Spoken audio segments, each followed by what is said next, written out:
Bonjour à tous, j'espère que vous allez bien. Alors la dernière fois, on a eu la chance et le mérite de terminer le premier chapitre du traité Brachot. Et aujourd'hui, Bezrat Hashem, on va continuer et on va commencer le deuxième Pérec. Donc, la dernière fois, tout le premier chapitre, il était consacré au schéma.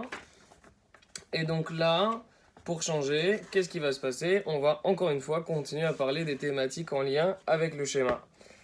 Et donc on commence, première Mishnah, Perek Bet, Mishnah Aleph. Haye Korev Torah, Vihigiya Zeman Hamikra. Une personne, elle était en train de lire la Torah. Et qu'est-ce qui se passe? Le temps du schéma est venu. Zman Hamikra, le temps de la lecture, il est venu. Alors nous dit le Tanakama, Im Kiven Libo, s'il a eu de la kavana, s'il a eu de l'intention, Yatsa, il s'est acquitté de la mitzvah du Kriyat Shema. Veim Lav, mais s'il n'avait pas d'intention, Lo Yatsa, il n'est pas acquitté. Donc, avant de commencer dans la suite, on va regarder ce que dit le Barthénoura. Donc, Haya Kore Batora. Il était en train de lire dans la Torah. Bon, alors de quoi on parle ici? Parashat Kriyat Shema. On parle évidemment de la paracha qui traite du Kriyat Shema. Donc, ici, on parle de Devarim, chapitre 6. Donc, on nous dit Vigia Zeman, Zman Kriyat Shema, nous dit le Barthénoura. Im Kiven Libo Yatsa. Qu'est-ce que ça veut dire Im Kiven Libo? Alors, les divrei Omer mitzvot tzrichot kavana, tzarech lefaresh im kiven libo shiye mitkaven latzat yedei chovato. Qu'est-ce que ça veut dire ça? Il faut savoir qu'il y a une énorme marloquette dans le Talmud, une grande divergence d'opinion à savoir est-ce que les mitzvot, donc est-ce que les commandements, on a besoin d'avoir de la kavana lorsqu'on les fait. Ça veut dire quoi avoir de la kavana? Ça veut dire penser à s'en acquitter. Ça veut dire je suis avant de mettre les tefilines. Est-ce qu'avant de mettre les tefilines, je dois penser à m'acquitter de mettre les tefilines? A priori, est-ce que je dois penser? D'après certains, oui, d'après certains, non, dans le Talmud. On ne fait pas de la lacha pour l'instant, on ne fait que de la Mishnah. Donc, les divrei Omer mitzvot tzrichot kavana. D'après celui qui pense que les mitzvot, elles ont oui besoin de kavana, donc on doit penser à s'en acquitter lorsqu'on les fait. Tzarech lefaresh, on doit expliquer ce passage-là de la Mishnah, qui nous dit im kiven libo, s'il a pensé à s'acquitter. Donc on doit l'expliquer de la façon suivante. Im kiven libo, s'il a pensé, sheyehe mitkaven latzat yedei chovato, à s'acquitter de son devoir. Veha omer mitzvot en tzrichot kavana, mais d'après celui qui dit que les mitzvot on n'a pas besoin de kavana, comment il va comprendre ce texte-là qui dit im kiven libo yatsa, veim lav lo yatsa? S'il a pensé à s'acquitter, il est quitte, mais s'il n'a pas pensé à s'acquitter, il n'est pas quitte. Alors comment il va expliquer ça, celui qui pense que les mitzvot elles n'ont pas besoin de kavana? Mefaresh im kiven libo likrot kinku datan ucheil chatan. La pouke kore lehagia sheeno kore atevot kinku datan et la kore kirtivatan kedelavin bachaserot viterot. Evkriya kazo lo yatsa. Donc là, il va nous dire, qu'est-ce que ça veut dire im kiven libo? Ça veut dire, est-ce qu'il a bien fait attention à prononcer le Kriyat Shema comme la façon dont on doit le prononcer selon la halakha, selon ses règles, selon la façon dont c'est ponctué et la façon dont on doit le faire selon la halakha, selon les lois. Keil khatan. C'est pour exclure quelle façon de prononcer? La pouké koré le hagia, ça vient exclure celui qui est en train de corriger un Sefer Torah et il ne lit pas les mots comme la façon dont on a l'habitude de prononcer. Par exemple, le mot totafot dans le Kriyat Shema, on l'aurait lu totafat, parce qu'il n'y a pas le deuxième vav. Et donc, soit le type, il peut le lire de la façon dont nous, on a l'habitude, auquel cas, il va s'acquitter. Mais s'il le lit comme il est juste en train de corriger le Sefer Torah, et donc il vérifie bien que ça doit respecter la façon d'écrire selon le texte, donc il va lire, disons, totafat, pour bien qu'il n'y ait pas d'erreur dans la façon d'écrire. Dans un cas pareil, il ne se serait pas acquitté. Ça, c'est pour celui qui dit que les mitzvot, elles n'ont pas besoin de kavana. Donc, il y a deux interprétations sur qu'est-ce que peut vouloir dire cette Mishnah. D'après celui qui pense que mitzvot tzrichot kavana, alors on parle ici évidemment de la kavana de s'acquitter. Et d'après celui qui pense que les mitzvot, elles n'ont pas besoin de kavana, qu'est-ce que ça veut dire im kiven libo yatsa vim lav lo yatsa? Ça fait référence au fait que est-ce que le type il va prononcer exactement de la façon dont on doit le prononcer selon les nekudot, selon les voyelles et selon ses lois. Parce que s'il le prononce comme on le lit dans le Sefer Torah, de la façon dont c'est écrit, là il ne se serait pas acquitté. Ça c'est la deuxième Explication. Va'anan kaimalan man de amar mitzvot richot kavana. Et nous, on suit l'opinion, la façon dont on va expliquer la Mishnah, elle suit l'opinion qui pense que les mitzvot, elles ont, oui, besoin de kavana. Sous-entendu, la lacha suit l'opinion qui pense que les mitzvot ont, oui, besoin de kavana.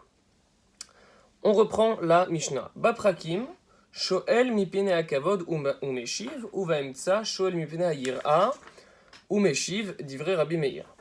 Donc, Rabbi Meir ici va nous enseigner un enseignement. Où est-ce qu'on peut s'interrompre et pour qui on peut s'interrompre durant le Kriyat Shema? Baprakim. Entre les chapitres. Reste à déterminer c'est quoi des chapitres. On le verra plus tard. Mais en tout cas, entre différentes il faut comprendre qu'il y a différentes sections dans le schéma. Le schéma est subdivisé de différentes façons, que ce soit entre ses bénédictions et entre le texte du schéma lui-même. Et donc, entre ces sections-là, on peut s'interrompre. Pourquoi? Shoel mipena kavod, il peut saluer quelqu'un pour qui il doit du respect, du kavod. Uva emtsa, et lorsqu'il est au beau milieu d'un paragraphe, Shoel mipena yir'a, ou meshiv, il peut saluer quelqu'un qu'il doit craindre, et il peut répondre.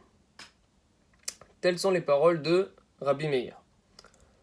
Rabbi Yehuda Omer, Rabbi Yehuda lui pense quoi? Ba'emtsa, au beau milieu d'un paragraphe, Shoel mipena yir'a, il peut saluer quelqu'un qu'il doit craindre, ou meshiv mipena kavod, et il peut répondre au salut de quelqu'un qu'il doit respecter.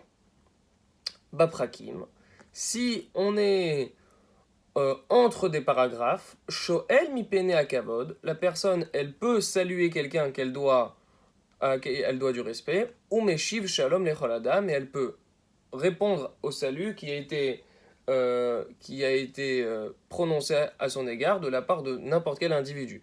Donc on explique, on va donner des exemples pour mieux comprendre. Déjà, voyons ce que dit le Barthénois, et ensuite on donne des exemples. Donc, Shoel, donc Baprakim, les kaman vematnetin mefaresh mahem aprakim. Donc le Barthénois nous dit, t'inquiète pas, on va t'expliquer qu'est-ce que c'est les prakim. Donc entre ces prakim, Shoel mipine akavod. On peut saluer quelqu'un qu'on doit respecter. Donc, Shoel bishlom adam nirbat shiraoui leakdim lo shalom, kegon aviv orabo. Donc ici on fait référence à saluer quelqu'un à propos duquel on a une obligation de le devancer dans le saluage, entre guillemets. Ça veut dire, on se voit tous les deux, moi, par respect pour lui, je dois être le premier à le saluer. Et comme qui, par exemple, son père, ou son maître, ou n'importe qui est plus grand en sagesse. O shegadol mimenu bechokma. Shegadol mimenu bechokma. Umeshiv. Qu'est-ce que c'est Umeshiv? Donc, on avait, Rabbi Meir, il disait, Shol mipine kavod Umeshiv. Donc, Umeshiv, ventzerich lomar shemeshiv lahem shalom imikdimulo. Et a fortiori, il aura le droit de lui répondre si c'est lui qui l'a salué. Si c'est la personne qu'il doit respecter, qui l'a salué. Donc, supposons que son rave l'a salué, c'est clair et évident qu'il pourra lui répondre. Vu que déjà, il a le droit de s'interrompre pour lui demander lui en premier salut, alors a fortiori, il aura le droit de lui répondre. Uvaemtsa, qu'est-ce que c'est Uvaemtsa? Uvaemtsa perek, comme on a dit. Si le type il est au beau milieu d'un des paragraphes, il n'est pas entre paragraphes, mais il est au milieu. Shoel mipena yira, il peut saluer quelqu'un qu'il doit craindre. Qu'est-ce que c'est quelqu'un qu'il doit craindre? Adam sheu yare mipanav shema yarageu. On fait référence à quelqu'un dont on a peur pour la simple et bonne raison que peut-être il a le pouvoir de nous tuer. Donc peut-être que si on ne le salue pas, il va nous tuer. Ve'en tsarich lomar shemeshiv lo shalom, et a fortiori c'est clair que on n'a même pas besoin de dire qu'on aura le droit de répondre à son salut. Aval mipina kavod lo. Mais sous-entendu, pour une personne de kavod, on n'a pas le droit de s'interrompre pour saluer quelqu'un. Supposons que je sois au beau milieu d'un paragraphe. Donc si je suis au beau milieu d'un paragraphe, j'aurai une interdiction formelle de saluer, en premier en tout cas, mon rave ou mon père. Parce que ce ne sont pas des personnes que je crains qu'ils vont me tuer, mais ce sont des personnes que je dois respecter. Donc vu que ce sont des personnes que je dois respecter, eh bien il faudra impérativement ne pas s'interrompre lorsqu'on est au beau milieu d'un paragraphe. Ça, encore une fois, c'est l'opinion de Rabbi Meir. L'opinion de Rabbi Meir, et on a vu, et là on va l'expliciter un petit peu plus en profondeur, quelle est la pensée opposée, ou du moins divergente, c'est celle de Rabbi, Rabbi Yehuda. Donc Rabbi Yehuda, lui, pense différemment, et on va voir de quelle façon Rabbi Yehuda désire trancher cette halakha. Donc, que nous dit Rabbi Yehuda? Rabbi Yehuda Omer, Be'emtsa, Shoel Pinaïra. Donc on a dit que Rabbi Yehuda, lui, dit que si tu es au beau milieu d'un paragraphe, Be'emtsa, donc Be'emtsa Perek, Shoel Bishlom Mishu Yarim Menu, ou Meshiv Shalom, les Mishimuta Lalav, les Chabedo. Donc en clair, si le type il est au beau milieu d'un chapitre, Be'emtsa Perek, Shoel Bishlom Mishu Yarim Menu. Il peut s'enquérir, donc ça veut dire il peut saluer quiconque vis-à-vis de qui il ressent de la crainte. Donc on a dit une personne qui a le pouvoir de le tuer, quoi. Ou Meshiv Shalom, il peut répondre du salut à n'importe qui qu'il doit respecter, comme son père ou son rave. Par contre, Baprakim, si il est entre deux paragraphes, il n'est pas au beau milieu d'un paragraphe, il est entre deux paragraphes, donc c'est moins grave de s'interrompre.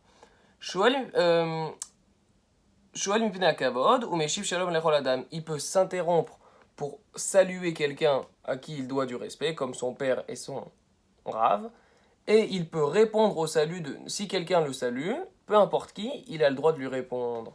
Donc,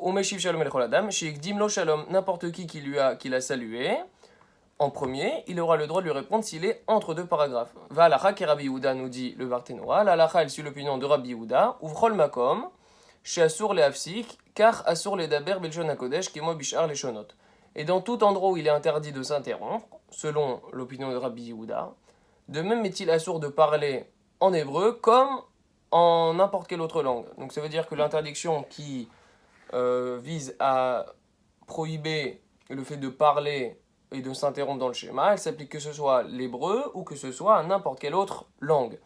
Donc on a vu ici au début le fait que il y a une obligation de kavana lorsqu'on est en train de lire le schéma, ou du moins celui qui est en train de lire le schéma dans la Torah, dans un Sefer Torah par exemple, et que le temps du schéma est arrivé, alors s'il pense à s'acquitter du Kriyat Shema, ça marche. Sinon, ça ne marche pas. Il faut qu'il pense explicitement à s'acquitter du Kriyat Shema.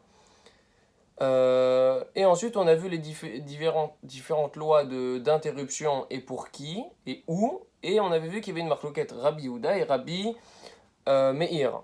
Là, on a vu que la halakha suivait Rabbi Yehuda. Et donc, on rappelle, d'après Rabbi Yehuda, si on est au beau milieu d'un paragraphe, on peut saluer quelqu'un qu'on craint de nous tuer et on peut répondre au salut de quelqu'un qu'on doit respecter, comme son père ou son rave.